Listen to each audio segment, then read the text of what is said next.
Est-ce que Bitcoin va atteindre 150 000 $ en 2025? Yes, without question. Si vous aviez écouté l'analyse du mois dernier, vous seriez présentement en profit de environ 26 % si vous aviez acheté du Bitcoin. On avait parlé d'un bottom pour Ethereum aux alentours de 1500 $. On avait parlé d'un potentiel bottom pour Solana entre 90 à 100 $. Fait que si vous aviez acheté du Solana à 95 $, vous seriez en profit de 60 %. Ensuite de ça, on parle de Sweet. Si vous aviez acheté à 172 comme exemple, vous seriez up 80 %. Donc le mois dernier, ça a été complètement incroyable comme mois. Début avril, la grosse flush qu'on a eue et puis ensuite de ça, le rebond massif, pas juste du côté de Bitcoin, mais vraiment du côté des altcoins. Fait que félicitations à ceux qui ont fait des profits, même si vous avez fait des bonnes shots suite à l'analyse. Vous pouvez m'écrire ça dans le chat. What's up guys, j'espère que vous allez bien. Bienvenue à l'analyse du mois de mai. Je vais vous parler de qu'est-ce qu'on va voir dans cette vidéo puis comment ça peut vous permettre de faire plus d'argent. Là, Bitcoin est à 92 800 à peu près au moment où on se parle. Qu'est-ce qui se passe avec Bitcoin en mai, avril 2025 où je vois Bitcoin aller d'ici la fin de l'année? Après ça, on va parler d'Ethereum, Solana, Dogecoin, Sui et on va parler des marchés traditionnels aussi parce qu'on a eu un méga crash avec les histoires de tarifs de Trump et tout ce qui est passé le mois dernier. Est-ce que c'était du price manipulation ou est-ce que c'était vrai tout ça? Puis on s'en va en bear market. Donc on va regarder ça ensemble. Est-ce que Bitcoin a atteint son bottom? Il y en a beaucoup qui disent que non. Le mois dernier, en avril, qui parlait de récession, de bear market, de tarifs de Trump, de tout le bruit extérieur qui se passait. Puis ceux qui ont réussi à garder la tête froide, puis qui ont réussi vraiment à regarder que le graphique, laisser les émotions de côté, ils ont su être profitables, même dans des périodes de turbulence. Fait on va regarder ensemble Bitcoin, on va ouvrir une charte qui est vierge. On va mettre ça sur le weekly. Moi, qu'est-ce que j'aime regarder en premier dans un graphique sur Bitcoin, c'est les plus grosses unités de temps. Okay? Il y en a beaucoup qui vont faire des graphiques en 15 minutes, ça vaut rien. Okay? Parce qu'en 15 minutes, il se passe bien des affaires, mais ce que tu veux voir, c'est vraiment sur les plus grosses unités de temps. Parce que ceux qui font bouger le marché, c'est eux qui investissent sur le long terme, qui rentrent avec des grosses poignées d'argent. Ces gens-là, ils ne regardent pas le 1 minute, le 5 minutes, ils regardent les grosses unités de temps, ils regardent les fondamentaux, ils ne regardent pas la charte en 5 minutes. Okay? Fait que ce qu'on veut faire, c'est vraiment regarder ça sur vraiment un œil vraiment plus loin, en mode drone que je peux appeler. Puis là, on peut voir qu'actuellement, Bitcoin est en santé. Pourquoi Bitcoin est en santé? Puis ça, je le dis depuis plusieurs mois, c'est qu'on est dans une belle tendance haussière en weekly. Je vais vous le prouver. Donc, on a ici Bitcoin qui fait des hauts de plus en plus haut. OK? Ensuite, on fait des bas de plus en plus haut. Fait que Bitcoin, malgré les turbulences, malgré tout le bruit extérieur, malgré Trump, les tarifs, n'a jamais brisé sa tendance haussière weekly. Pour le faire, il faudrait briser le dernier swing low qu'on a ici à 54. Fait que mettons qu'on se met à faire ça, bien là, oui, on tombe en tendance baissière. Mais pour l'instant, on est en tendance haussière sur le weekly. Puis ça, ça pèse pas mal plus qu'une petite tendance baissière en 4 heures ou en daily. Fait que sur le weekly, everything is fine. OK? Ensuite de ça, on a la 50 Weekly Moving Average. Le mois dernier, j'avais parlé que c'était notre porte de bull run. OK? Donc, on voit ici la ligne jaune. Ça, c'est la 50 Weekly Moving Average. C'est la moyenne des 50 dernières semaines de Bitcoin. Donc, vous voyez ici, on a rebondi 1, 2, on a rebondi ici 1, 2. Fait qu'à chaque fois qu'on touche cette moyenne mobile-là, dans une bull run, on a généralement un fort rebond. Ce qu'il ne faut pas, c'est avoir une cassure en bas. Fait que si on se met à avoir, exemple, des chandelles qui ressemble à ça ici, puis ça se met à closer en bas de la 50. Si on regarde dans le passé, OK, qu'est-ce qui s'est passé quand on a, ici, vous voyez, on a rebondi avec perfection, rebondi. Oh, aussitôt qu'on a eu une chandelle, je vais vous la pointer. Donc, aussitôt qu'on a eu cette chandelle-ci, voilà, qui a closé complètement à l'intérieur de la 50 Weekly Moving Average, qu'est-ce qui s'est passé? C'est qu'on a eu un bear market de plusieurs mois. OK? On regarde ici, ça c'était le crash du COVID, donc c'est pas quelque chose que vraiment dans l'analyse technique qu'on va le positionner. Après ça, on regarde attentivement. Oh, cette chandelle-ci a closé complètement en bas de la 50. Fait que vous voyez, 2017, la bull run, on était en haut de la 50 tout le long, sauf cette chandelle-ci. Puis qu'est-ce que ça nous a créé? Bear market de plusieurs mois. Même chose ici, regardez attentivement, bull run en haut de la 50. OK? On rebondit sur la 50 et, oh, vous voyez ici, chandelle qui close en bas. Qu'est-ce qui s'est passé? Bear market de plusieurs mois. Puis généralement, le marché va crash de comme 50-60% parce qu'on a la chandelle qui close en bas de la 50. Fait que pour l'instant, c'est pas ça du tout. OK? Pour l'instant, non seulement on a rebondi sur la 50, vous voyez ici, on a eu une petite mèche en bas. Il y en a eu plusieurs qui ont eu une petite frousse. Mais regardez ici, non seulement on a créé une bullish engulfing candle, fait qu'une chandelle verte qui a engouffré la chandelle rouge. On arrive près du sommet historique de Bitcoin à dizaines de pourcents près, vingtaine de pourcents près. Ça paraît gros, mais pour Bitcoin, ça ne l'est pas vraiment. Mais d'avoir un nouveau sommet historique. Donc, sur le weekly, bingo. OK? Pour de vrai, tout le good en ce moment. Tant que longtemps qu'on ne close pas une chandelle de weekly en bas de la 50 week, tout est good en ce moment pour ce qui est de Bitcoin. All right? Maintenant, comment on pouvait savoir que 74 000, c'était le bottom le mois dernier? Puis comment on aurait pu se positionner? Numéro 1, on avait ici la 50 week. Numéro 2, on a notre indicateur qui est notre indicateur de peur et de greed dans le marché. OK? Fait que le Fear and Greed Index, vous pouvez le marquer sur Google, Crypto Fear and Greed Index, c'est alternative.me.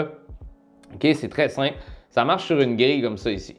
Quand que l'indicateur est dans la peur, fait quand il est en bas de 30, techniquement, c'est un bon moment d'acheter. Pourquoi? Parce que la majorité des gens paniquent, puis la majorité des gens ne savent pas ce qu'ils font dans ce marché-là, fait qu'ils vendent en panique, mais c'est un des meilleurs moments pour acheter. Puis quand on a l'indicateur qui est dans l'excitation, c'est que 70 over, généralement, c'est un bon moment de vente parce que c'est là que les retail à faux mots dans le prix, puis ça s'excite, puis Bitcoin s'en va à 1 million, puis 2 millions, puis bon, des chiffres complètement stupides à court terme. Fait que qu'est-ce que j'aime voir, moi, généralement, c'est des gros, moi j'appelle ça des motons de peur ou des motons d'excitation. OK? Fait que juste, mettons, on regarde ici, quand que le greed était aux alentours de 95, c'était en novembre 2024. Si on va faire un petit tour dans le graphique, puis on regarde novembre 2024, c'était où? Bien, novembre 2024, c'est ici. OK? Fait que, est-ce que c'était le bon moment d'acheter? Ben, clairement pas, parce qu'on a eu une correction de près d'une trentaine de pourcents. Si on regarde maintenant, là, on a eu de la peur ici. Vous voyez le gros moton de peur. Puis à 2 reprises, on est venu ici toucher 10 dans la peur, puis à peu près 18 dans la peur. On ne voit pas ça souvent dans une bull run. On regarde les 2 dates. C'est en février 2025. On va aller faire un petit tour en février 2025. On était où? Bon, voilà. Fait que février 2025, c'était ici, quand Bitcoin était aux alentours de 78 pour la première fois. Puis si on va voir la deuxième fois, aux alentours d'avril, si on va faire un petit tour en avril, c'était où? Ben voilà, c'était notre rebond aussi à 74 000. Fait que juste en suivant cet indicateur-là dans les dernières semaines, si vous aviez vendu dans l'excitation au mois de novembre, puis que vous aviez racheté dans la peur, bien présentement, vous auriez environ 25% plus de Bitcoin si vous aviez juste suivi cet indicateur technique-là qui est comme très basic. OK? Fait qu'une chose qui est souvent très simple, mais qui est tellement simple que les gens ne font pas, c'est de regarder cet outil-là pour être capable de voir, hey, ouais, le marché est excité, le marché est en peur, les histoires de tarifs, Trump, la Chine, un peu une guerre de tarifs, le monde se laisse emporter par ça, mais la vérité, c'est que si on regardait le graphique, tout était good. Okay? Dans le graphique, tout le good, on était sur la 50, on est en tendance haussière, mais le bruit extérieur nous disait panique. Là, après ça, c'est sûr que si vous n'avez pas des bons indicateurs techniques, puis vous ne savez pas comment trader, puis vous n'avez pas de formation, bien, c'est plus facile. Oh, on se laisse avoir par les émotions, évidemment.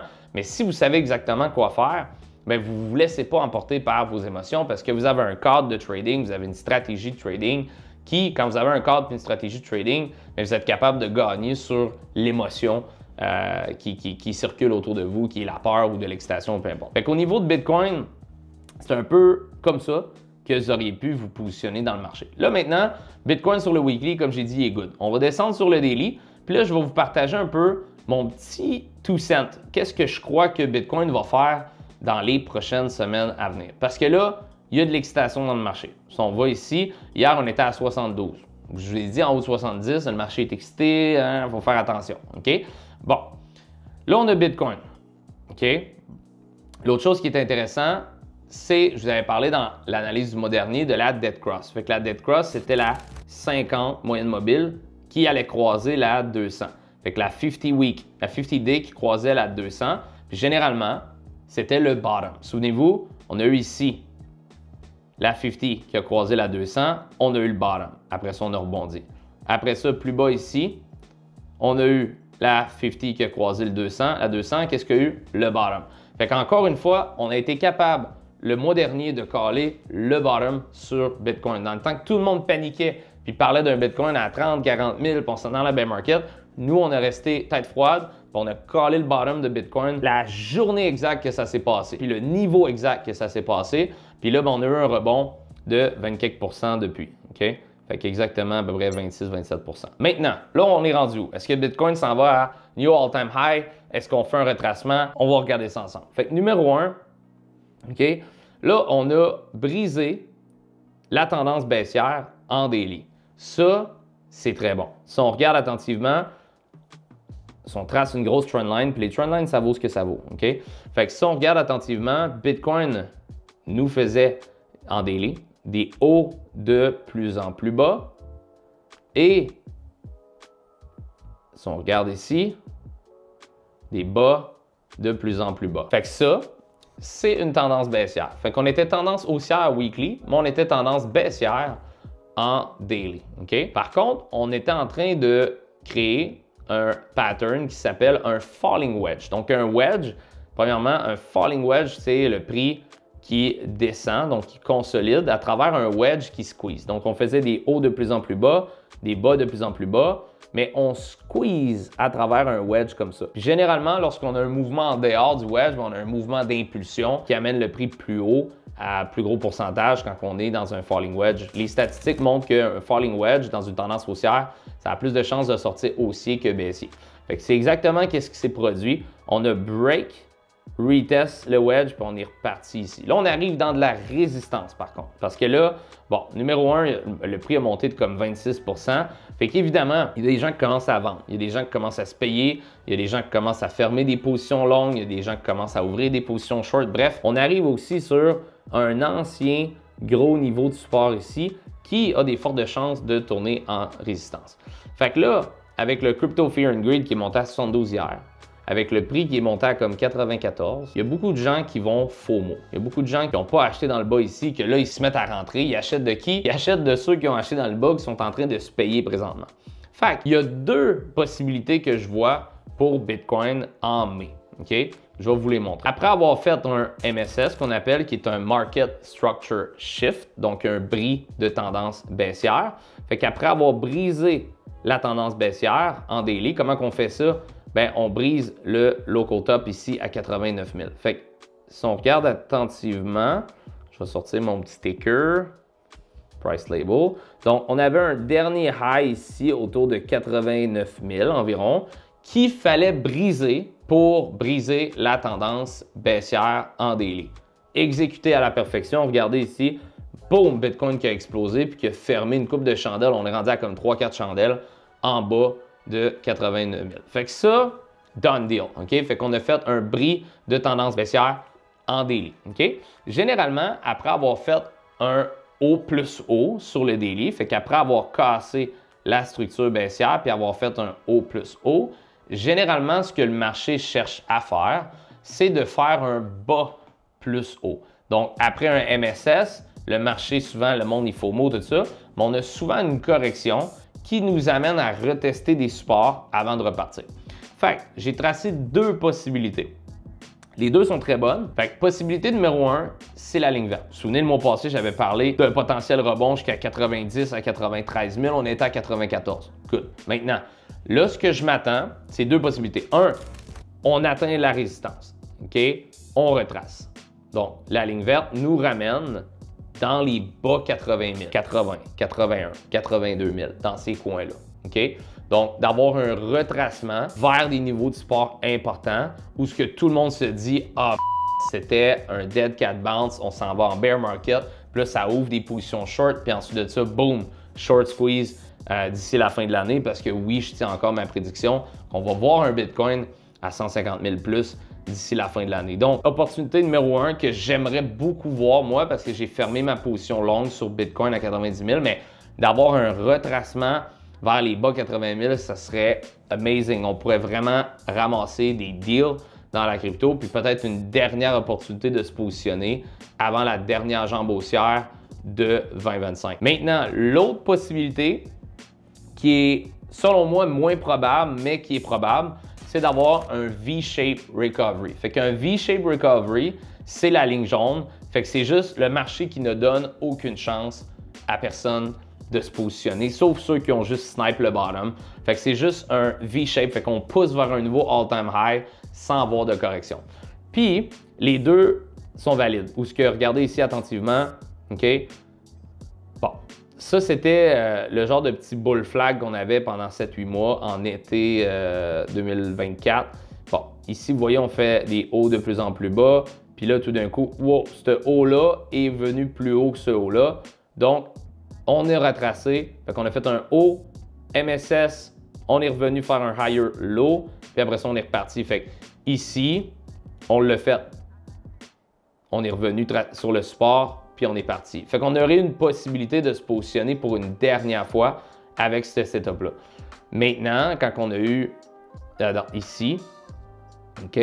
Fait qu'on avait un haut, on avait un bas, puis ici, boom, on a juste fait un V-shape recovery. Fait que le marché qui a juste donné aucune chance à personne de se positionner sur des retracements. Fait que c'est là où ce que ça devient tricky en ce moment, où ce que oui, on n'est pas dans la meilleure position. Là. À 92 800 là, pour Bitcoin, dans une résistance, clairement pas la meilleure opportunité d'achat, mettons, que vous pourriez espérer. Mais dans la situation actuelle où ce qu'on vient de faire un MSS, fait qu'on vient de briser notre structure baissière en daily, ben il y a deux possibilités. Numéro 1, on retrace ici. Numéro 2, on fait juste consolider puis on squeeze vers un all-time high. Ça, c'est mon avis personnel. Puis dans le cas où ce qu'on squeeze vers un nouveau all-time high, ben, ça va juste laisser derrière tout le monde qui ont été en peur à cause des tarifs, tout le monde qui ont vendu à perte, tout le monde qui n'ont pas acheté à cause de la peur. C'est un scénario extrêmement possible de voir un V-shape vers un nouveau all-time high, puis tout le monde fait comme « What the f***? » Genre, OK, je ne l'ai pas vu venir celle-là. Puis après ça, ils sont obligés de FOMO en haut du new all-time high, tu sais. Tout ce que je dis dans ces vidéos-là, ce n'est jamais à titre de conseil financier. Moi, je ne suis pas un conseiller financier, je suis un gars qui investit dans la crypto depuis quelques années, qui adore ça, puis qui fait de la formation là-dedans, mais je ne suis pas un conseiller financier, puis c'est vraiment à titre éducatif que je vous montre comment moi je vois le graphique. Je suis en train de prendre qu'est-ce qu'il y a dans mon cerveau, puis je suis en train littéralement de vous montrer quand je me lève le matin, quand je regarde le graphique, comment je le décortique. Puis après ça, ça peut vous donner des idées de comment agir de votre bord, good for you, mais prenez pas tout ce que je dis pour du cash. Faites pas juste vous fermer les yeux et dire « Hey, Alex, il a dit ça, je fais ça. » C'est la pire chose à faire. Mais si j'avais à être pas positionné dans le marché en ce moment, puis que je dirais « Hey, j'en veux du Bitcoin, mettons », je crois que la meilleure stratégie en ce moment, ce serait de faire du dollar cost average. Fait que pourquoi? Ben parce que je crois que les gens qui vont attendre le retracement, mettons que ça n'arrive pas, ben tu sais, tu vas peut-être attendre un retracement de 10 %, mais si Bitcoin va à 150 000, tu vas manquer 90 %. Ton ratio, il fait juste pas de sens, tu sais. Tandis que la personne qui met tout de suite, puis qu'on a un retracement, ben tu aurais pu avoir aussi une meilleure position. Fait que dans le cas où on est présentement, je pense qu'une bonne méthode, ce serait peut-être de dire « Hey, je vais mettre un tiers ici, je vais mettre un tiers là, puis je vais me laisser un tiers, mettons qu'on a un lower low pour X raison, je vais me garder de la liquidité pour buy the dip puis acheter des niveaux plus bas. » Bref, ça peut être une très bonne stratégie. Je pense que le but, c'est pas d'injecter tout à la même place ou d'attendre des fois, tu sais, du monde qui attend 30 000 le Bitcoin ou 50 000 le Bitcoin, bien souvent sont laissés derrière puis on les voit jamais impliqués dans le crypto parce qu'ils attendent trop longtemps. Tu sais, du monde qui sont comme « Ah, moi, Bitcoin, je l'ai déjà vu à 5 000, fait que tant que longtemps qu'il n'est pas à 5 000, j'achète pas. » Ben, tu vas attendre longtemps, mon homme. Fait que, tu sais, à un moment donné, le greed est des deux côtés, tu sais. Fait que je pense que c'est ça. Honnêtement, je savais vraiment à me positionner dans Bitcoin. Je pense qu'on va avoir either un V-shape recovery vers un nouveau all-time high dans les prochaines semaines ou on va avoir une correction de marché vers un bas qui est plus haut, puis peut-être une dernière opportunité de se positionner avant dernière leg up pour 2025. Puis je pense que le top du marché va probablement être aux alentours du dernier quart de l'année 2025, fait que septembre-octobre. Fait que bref, that is done pour Bitcoin. Si vous avez des questions, toujours écrire dans les commentaires. Ethereum. OK. Ethereum, est-ce qu'il est sorti de son cercueil Ethereum? Souvenez-vous, le mois passé, on avait parlé d'un potentiel rebond pour Ethereum à 1500 $. OK? Donc, 1500 $ pour Ethereum. Finalement, on est allé à comme 385. Fait que bref, si vous avez acheté à 1500, vous n'êtes pas dans la du tout. Mais quand même, OK, on a eu une bonne flush. On est venu chercher, vous voyez ici, un gros niveau de support. On est descendu même plus bas. Puis là, Ethereum, présentement, qui est dans un gros canal baissier. Je pense que c'est clair. Je l'ai même mis ici. Fait qu'on a une trendline de résistance ici, de support. On fait des hauts de plus en plus bas. On fait des bas de plus en plus bas. Tant aussi longtemps qu'on est dans ce canal baissier-là, on va descendre, descendre, descendre, descendre. Est-ce que c'est la fin pour Ethereum? Je ne crois pas, personnellement. Je crois que Ethereum va surprendre beaucoup de gens en 2025. Mais voici le niveau qu'il faut voir briser pour voir Ethereum reprendre vie, 2135. Pourquoi 2135? Parce que c'est le niveau du MSS pour Ethereum. Donc, c'est là où on briserait la tendance baissière. Fait que si Ethereum fait un mouvement ici haussier, puis là, on brise la résistance ici à 2135, encore une fois, je crois qu'il va y avoir du FOMO, mais on devrait avoir un retracement comme ça ici, peut-être vers un niveau de support. Puis ensuite de ça, on reprend la tendance haussière. OK? Donc, maintenant, si Bitcoin se dirige vers les 82 000, bien, Ethereum pourrait fort bien consolider à travers cette zone jusqu'à temps que Bitcoin brise son sommet historique ou monte signe de vraiment force. Mais si on veut que Ethereum reprenne vie puis revienne en tendance haussière, on parle de 2135. Je vais le mettre sur le daily. Donc, vous voyez mieux le canal baissier ici. Donc, on fait des hauts de plus en plus bas. On fait des bas de plus en plus bas. Puis notre dernier local high qui est ici à 2135. Donc, moi, c'est vraiment le niveau que j'aimerais voir briser pour renverser la tendance. Déjà, si on sort de la trendline du canal, c'est déjà une bonne nouvelle. Mais une trendline, ça vaut ce que ça vaut. Mais je veux vraiment voir un bris de structure baissière. Donc, je veux voir un MSS 2135 cassé. Puis là, après ça, boum, on attend le retracement pour pouvoir se positionner. Maintenant, Solana, on avait parlé un petit peu le mois dernier que Solana allait avoir un gros rebond dans la zone entre 90 et 100 $. Pourquoi? Parce qu'on avait énormément de support ici. Il y avait beaucoup de mèches. Ces mèches-là, généralement, il y a beaucoup de liquidité. Puis la liquidité, bien, souvent, le prix voyage de liquidité en liquidité. Donc, j'ai dit, on va probablement aller chercher tous les mèches qu'il y a ici avant de repartir. Puis c'est exactement ce qui s'est produit. Donc, on était dans ce canal baissier également. Donc, vous voyez ici, on était en tendance baissière. Donc, on faisait des hauts de plus en plus bas et des bas de plus en plus bas. Puis, le niveau que je voulais voir casser pour briser la tendance baissière en daily, c'était 150. Puis, qu'est-ce qui s'est passé hier? Bon, on a cassé ce niveau-là. Donc, présentement, Solana est de retour en tendance haussière, mais ça ne veut pas dire de FOMO parce que généralement, un peu comme Bitcoin, quand on fait un haut plus haut, souvent vient un bas qui est plus haut. Donc, c'est un peu, si j'avais à spéculer un petit peu sur Solana, je pense que si Bitcoin fait un retour dans les bas 80 000, Solana devrait faire un retour en haut des 100 $ sur un niveau de support important très bientôt. Donc, Dogecoin, on avait parlé un petit peu d'une zone très importante entre 13 cents à 18 cents. J'avais parlé d'un potentiel rebond pour Dogecoin à 14 cents. Finalement, on est allé à 13. Bon, pas mauvais du tout quand même. Mais là, qu'est-ce qui est intéressant, OK, pour Dogecoin, c'est qu'on a sorti, vous voyez ici, on a un falling wedge, un petit peu comme Bitcoin. Donc, on a sorti du wedge. Ça, c'est une très, très bonne nouvelle déjà là. Mais ce que j'aimerais voir pour Dogecoin, ça serait d'avoir un bris de structure baissier. On a un petit local high ici, mais moi, ce que j'aimerais vraiment voir, c'est le bris de 21 cents. Donc, vous voyez ce gros local high ici. Si on est capable de casser par-dessus la résistance, on va avoir un MSS. Et puis ensuite de ça, il faut retracer. Quand je dis faut retracer, c'est pas obligatoire, mais techniquement parlant, la meilleure opportunité d'achat, c'est quand on brise une structure haussière puis on retrace vers un support plus haut. C'est comme une golden zone qu'on appelle. C'est vraiment là que moi, je regarde mon point d'intérêt pour me positionner. SWI. Donc, SWI, on avait parlé, souvenez-vous, d'un niveau d'achat ici entre 2 $ et 1,50 $. Donc, SWI, là, qu'est-ce qui est vraiment bien, c'est qu'on était dans une tendance baissière. Donc, on faisait des hauts de plus en plus bas. Et puis là, bon, on a fait un MSS. La tendance baissière, elle est finie, les amis. Donc, qu'est-ce qu'on fait maintenant dans cette situation-là? Est-ce qu'on FOMO dans le prix? Non, je ne crois pas que c'est la solution. Généralement, qu'est-ce qui se passe après avoir fait un MSS puis d'avoir fait 80% pour SWI à l'intérieur d'un mois? Généralement, il y a un retracement. Donc, si j'avais à spéculer un petit peu maintenant sur où est la zone que j'achèterais SWI, ben, ce serait aux alentours des 2,40, 2,50 environ. Ce serait pas mal le niveau que je regarderais là, pour accumuler SWI. Donc, quand même, c'est un retracement de presque 20%. OK? Ça vaut le coup, vous avez 20% plus de SWI ou ça vous coûte 20% moins cher de USDT pour acheter vos coins. Puis ça, ben, c'est si notre ami Bitcoin revient vers des supports importants. OK? Donc, ça fait pas mal le tour pour ce qui est de nos altcoins. Bon, Fartcoin, vous savez, on fait des jokes dessus, mais il a pompé depuis notre support ici. Donc, vous voyez ici, on a fait un MSS. Donc, vous voyez, tendance baissière, on brise, on retrace, niveau d'achat exceptionnel, on pompe de 250% pour Fartcoin, exceptionnel. On a parlé d'Ethereum, on a parlé de Solana, on a parlé de Dogecoin, on a parlé de SWI.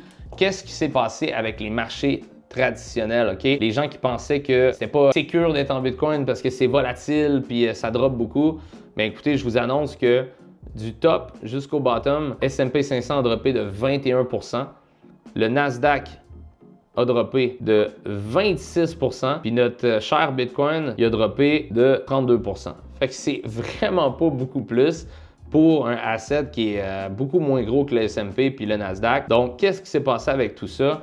Bon, ben oui, il y a eu énormément de manipulation de marché, puis beaucoup de peur à cause des histoires de tarifs, puis un peu la guerre des tarifs avec la Chine, puis tous les autres pays, puis tout ça. Mais si je peux donner mon opinion là-dessus, je pense vraiment que c'est du bruit pour manipuler les investisseurs à vendre, puis pouvoir donner des meilleures positions d'achat aux institutions, puis aux gros joueurs dans le marché. Le niveau que j'aimerais voir récupérer pour le S&P 500 puis le Nasdaq, c'est la zone rouge ici. Donc, j'aimerais voir le retour derrière le petit local top qu'on a ici, puis de retour en haut de la 50 Week Moving Average. Parce que quand on est en haut de la 50 Week Moving Average, on est techniquement en bull run. Ça va bien. Donc, ce que j'aimerais voir comme niveau, c'est un retour rapide ici, puis après ça, on peut accélérer puis continuer notre ascension. Même chose au niveau du Nasdaq. Donc, vous voyez ici, on a un bottom. Est-ce qu'on pourrait revenir rapidement en haut ici dans la boîte rouge? Donc, on a ici notre petit local top ici. On a notre 50. Donc, c'est le niveau que j'aimerais voir récupérer rapidement. Si on voit ça, vous savez que Bitcoin est très corrélé avec les marchés traditionnels. On devrait avoir une très belle fin d'année pour ce qui est des marchés. Au niveau du DXY, qu'est-ce que vous voyez là à l'écran? Je le fais à tous les matins dans mon groupe d'élèves. Mais là, qu'est-ce qui est intéressant avec le DXY? C'est que je crois qu'on a commencé une tendance baissière pour le DXY, puis vous le savez, ou peut-être que pas, mais le DXY il est corrélé inversé avec Bitcoin puis les marchés traditionnels. Donc, quand le DXY descend, c'est très positif pour les marchés traditionnels et Bitcoin. Puis quand le DXY monte, ben c'est très négatif pour les marchés traditionnels et Bitcoin. Fait que c'est un peu comme ça que ça fonctionne. C'est une corrélation inversée tout simplement. Donc, je vais vous partager ici, en 2017, OK, on a eu ici une bull trap. Donc, on a eu un haut et ensuite de ça, une bull trap. Donc, on est venu faire un bas plus bas. Quand on a fait le bas plus bas ici, on a poussé dans la résistance, puis on a fait une dernière jambe baissière ici pour le DXY. Puis je vous le dis, quand on était dans ce niveau-là ici pour le DXY, on parle d'environ juin 2017, OK, puis qu'on a été en tendance baissière. Je vais vous montrer de juin 2017 à février 2018 environ. Regardez qu'est-ce que Bitcoin a fait. On a explosé pendant environ 6 mois. On a eu notre grosse jambe haussière ici pour finir l'année. OK? Donc, c'était très, très, très positif. Maintenant, je vais vous montrer l'autre partie. Fait que ça, c'était la première, on va l'appeler la première bull trap, juste ici. La deuxième, qu'est-ce qui s'est passé? On faisait des hauts de plus en plus hauts suivant cette trendline. On a fait une trap suivi d'un bas plus bas. Fait qu'après avoir fait le bas plus bas, on a retracé un petit peu dans la résistance puis on a fait une jambe haussière. Donc, si je prends le niveau ici, ça c'est juin 2020 jusqu'à janvier 2021, fait que c'est 6 mois. Fait que juin 2020 à janvier 2021, on a eu une méga jambe haussière. Alors que le DXY était baissier, Bitcoin était haussier. OK? Puis là, où on est présentement, ben regardez ça, vous allez vraiment aimer ce que vous voyez présentement. On a eu une résistance ici, on a cassé haussier, bull trap, boom, lower low. Donc, on est venu faire un bris de structure à la hausse. Puis là, on a cassé la structure haussière, on est devenu baissier. Fait que ce que je m'attends à court terme, peut-être une petite montée ici dans la résistance, boom, dernière jambe haussière. Et je crois que d'ici la fin de l'année, on devrait avoir un 6 à 7 mois peut-être de descente pour le DXY. Et puis ça, ben, sachant qu'on est corrélé inversé avec Bitcoin, ben, est-ce qu'on pourrait avoir, les amis, notre bull run pour les 6 prochains mois pour Bitcoin, puis voir notre fameux 150 000 $ par Bitcoin arriver? Moi, je crois que oui. Puis la petite boule magique de tantôt aussi. C'est un petit peu mon 2 cents sur Bitcoin. Maintenant, j'ai hâte de voir comment que les altcoins vont réagir. Je ne crois pas que tous les altcoins vont exploser en x100 comme tous les YouTubers disent. Ce que j'aime beaucoup de ce qu'on fait, c'est qu'on garde la tête froide. On ne parle pas de x100 puis d'histoires, de phénomènes complètement ridicules parce que oui, il y en a. Puis il va toujours continuer à en avoir, selon moi. Oui, j'ai fait des bons pourcentages avec des cryptos, mais je crois que de dire que tous les projets d'AI vont faire des x20 puis des x30 puis tout ça, je pense que c'est un petit peu irresponsable, surtout avec la manière que le cycle fonctionne en ce moment, où quand j'étais là en 2017, il y avait à peu près 10 000 cryptos, puis en ce moment, il y a comme 20 millions de cryptos. L'argent est comme plus dilué à travers toutes les meme coins puis les altcoins qu'on a dans le marché. Fait que c'est un petit peu irresponsable de dire que tous les altcoins vont faire x100 ou c'est comme... Oui, il peut en avoir quelques-uns, mais la majorité ne vont pas le faire. Fait que je pense que l'important, c'est de savoir trader, c'est de savoir analyser les marchés, c'est de garder la tête froide, c'est pas de voir Bitcoin à 3 millions puis tout ça. Parce que oui, si tu me poses la question dans le futur, est-ce que je crois que Bitcoin va frapper 2, 3, 4 millions dans le futur? Oui. Est-ce que je crois que ça va être dans les 6 prochains mois? Non. Puis à travers le processus d'aller vers ces niveaux-là, bien, il va y avoir des ups, il va y avoir des downs. Fait que tu peux faire énormément d'argent à court terme à trader ce marché-là. Bref, j'espère que cette vidéo-là t'a plu, j'espère que tu as appris énormément parce que si le but de cette vidéo-là, c'est vraiment de s'éduquer sur les cycles du marché, de s'éduquer sur comment moi je vois les graphiques puis tout ça parce que ça fait quand même 8 ans que je fais ça. Puis j'ai pas toujours été bon. Là. Au début, j'étais vraiment pas bon. Avant d'être bon, j'ai été pourri. Puis après ça, je suis devenu bon, puis je suis devenu excellent. Puis aujourd'hui, ben, je considère que je suis un des meilleurs dans la game parce que je fais que ça. Littéralement, je fais que ça, lire des graphiques de crypto, puis vivre des émotions, puis de me faire brasser d'un bord puis de l'autre par les tarifs, puis tout ça. Puis honnêtement, ben, j'ai appris avec le temps à contrôler ces émotions-là, puis à juste me fier à mon plan puis à mes stratégies. C'est exactement ce qu'on enseigne aussi dans notre communauté élite puis tout ce qu'on offre. Fait que si tu as aimé ça, laisse-moi un commentaire juste en dessous de la vidéo. Si tu en veux encore plus et que tu veux apprendre notre stratégie de comment on fait de l'argent dans un marché baissier, marché haussier, tout type de marché finalement, j'ai fait une masterclass complètement gratuite encore.